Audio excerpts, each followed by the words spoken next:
Salut les amis, Antoine de Toys Tracker. Aujourd'hui je suis heureux de vous présenter cette figurine qui vient d'arriver. Je suppose, je n'ai pas encore ouvert le carton, mais je suppose qu'il s'agit de la figurine Bane au 1/12e de chez Storm Collectibles. Et c'est un méchant que j'attends avec impatience, notamment pour le mettre en position avec mes figurines Mezco, Batman et autres. Donc on va voir ce que c'est tout de suite. Donc c'est Big Bad Toy Store, bbts.com qui m'a vendu ça. C'est un site américain que je recommande car leurs emballages sont a priori de bonne qualité. Les délais de livraison sont très rapides et les frais d'envoi sont très raisonnables pour les États-Unis. Donc je recommande chaudement. Donc voilà mon colis, je l'ouvre avec vous. Vous voyez, beaucoup de protection en papier bulle comme ça. Et une grosse boîte, forcément c'est Bane. Donc une grosse et belle boîte. Voilà. Est-ce qu'il y a le prix là? Oui, 95 $. Je ne sais plus s'il y avait le port avec. Mais enfin, vous voyez, 94,99 €. Et je crois qu'il y avait le port en plus à rajouter. Mais il n'y a pas de douane. Et le port est très raisonnable. C'est de l'ordre de 15 $, 15-20 $ maximum. Voilà, ce qui est pas cher pour un colis qui vient des États-Unis. Donc voici le Bane version Injustice. Donc Bane, c'est un personnage mythique, bien évidemment. On ne peut pas avoir un Batman sans Bane. Et étant donné que Mezco n'en a pas sorti pour l'instant, ils en sortiront sûrement un à jour, mais j'ai pas pu attendre et je l'ai commandé chez Storm Collectibles. Donc Storm Collectibles, vous savez, c'est notamment les gens qui font du très bon travail sur la licence Mortal Kombat et sur d'autres. Je vous mettrai quelques photos là-haut. Alors, petit cutter comme d'habitude pour couper le scotch. On fait un petit effet de levier pour ne pas plier le rabat. Vous voyez, comme ça ne fait pas de pliure. C'est toujours plus joli. Et voilà. Donc la boîte, rapidement la boîte. Bon le visuel, le visage de Bane version Injustice. Voilà. Et au dos, quelques photos de la figurine. Le logo Storm Collectibles. Sur le côté également Bane. Ici il n'y a rien. Et en dessous les warnings et compagnie. Voilà.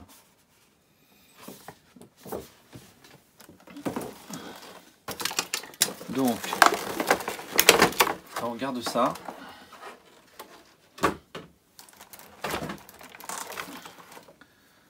Donc voilà le Bane. Je le découvre avec vous. Il est vraiment badass. Il est pas mal du tout. Alors mes premières impressions.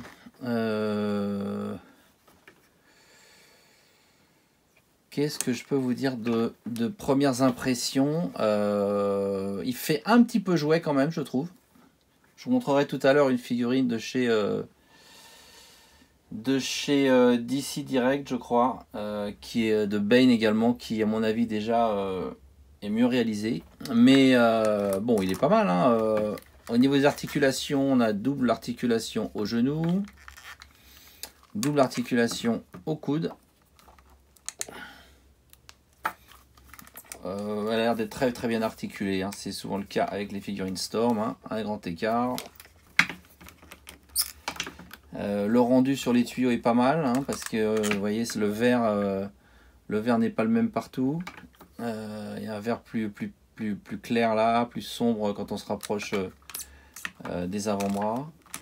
Bon, la tête est petite, mais c'est normal, hein. Je pense que les proportions sont quand même conservées. Il a une petite tête forcément par rapport à son corps extrêmement développé. Au dos, donc une sorte de... Bon, il y a son système de respiration là, avec un verre ici du plus bel effet, assez métallique. Là, il y a ces deux tuyaux qui pendouillent, c'est un peu dommage, parce qu'il devrait peut-être aller quelque part, je sais pas. Donc au niveau des matériaux, donc on a du plastique souple pour le corps, on va dire. Les jambes sont peintes, donc la couleur est la même, mais ça c'est peint, ça c'est du plastique souple. Au niveau au dos aussi, ça c'est souple également. Voilà, au niveau des accessoires, alors attendez, on finit avec les articulations. Ouais, bon, beaucoup de poses possibles, hein. Vous voyez, c'est quand même un personnage qu'on peut beaucoup articuler. Les figurines Storm Collectibles, c'est des figurines qui sont vraiment faites pour donner des poses dynamiques, pour jouer avec, j'ai envie de dire, hein. Donc, elles sont très articulées.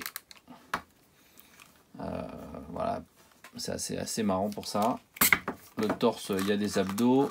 Il pivote au niveau des abdos. Le torse pivote également. Alors les veines, je sais pas si j'aime beaucoup les veines hyper apparentes comme ça. Je sais pas. C'est pas hyper naturel, je trouve. Ça doit être... je sais pas, elles sont un tout petit peu grossièrement marquées, je trouve, les veines. Mais bon, après ça, c'est une affaire de goût, hein. Qu'est-ce qu'on a d'autre? Je sais pas, je peux pas empêcher de trouver qu'il y a un petit aspect jouet. C'est pas un coup de cœur absolu parce que... Est-ce que c'est le matériau utilisé? Est-ce que c'est... Là, il y a une petite tache grise là de peinture grise. Petite, je sais pas si c'est la peinture de base en dessous. Il y a des chances, ouais, peut-être, parce que je voyais des parties grises aussi là sur les boucles et tout. Bon, il y a du weathering sur les parties en armure, là, sur les genoux, les genouillères, au niveau des chaussures, le bout des chaussures avec les pics, là. Un peu de weathering, avec des petites parties un peu usées, un peu salies. Voilà, alors d'autres mains. Alors, il y a en effet, en tout, il y a 6 mains. Alors, elles sont souples, hein, des grosses mains, bah, forcément, c'est Bane, hein. Voilà. On va en mettre une autre pour un peu. Comment ça rend? Voilà, très facile à retirer. C'est assez souple, hein, le plastique là. Donc très facile à retirer. Pas de peg à mon avis qui risque de casser. Voilà. Donc 3 mains droites. Donc celle-là et celle-là se ressemblent beaucoup, hein. C'est pratiquement la même, hein. De toute façon, il n'y a pas d'arme à prendre ni rien. Donc voilà. Et puis main droite. C'était main droite et main gauche pareil, des mains ouvertes comme ça, prêtes à gripper l'ennemi. Voyez l'autre, bah, franchement il n'y a pas beaucoup de différence, hein. Pour moi c'est pratiquement les mêmes, enfin les doigts sont un tout petit peu relevés là, le majeur est un tout petit peu plus relevé. Enfin. Et puis le troisième, bah, c'est un point, comme vous voyez là, ça c'est le point droit, mais... Bon, c'est assez mignon là avec les petites... Ah, j'ai dit mignon. Avec les petites... Avec le coup de poing américain là et ces pointes là, quand tu te prends ça dans la gueule, ça doit pas faire du bien. Donc je vous ai amené un petit Batman à côté pour qu'on regarde un petit peu les proportions si elles sont bien respectées.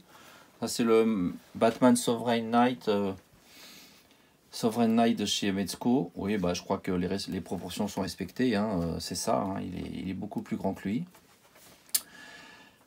Qu'est-ce que je peux vous dire d'autre? Il a combien de points d'articulation? C'est marqué là-dessus ou pas? Non, c'est pas marqué. Bon, enfin, il y en a beaucoup, hein. Il y en a beaucoup, il doit y en avoir au moins 35. C'est d'être donc très bien articulé, ça c'est vrai. Après, au niveau du rendu, je trouve que ça fait un peu jouet. Je sais pas, est-ce que c'est la texture du corps qui est pas assez naturelle pour moi. Enfin, la texture, la couleur plutôt de la chair, de la peau. Est-ce que c'est le visage qui est un tout petit peu simpliste, enfin le visage, le masque, hein.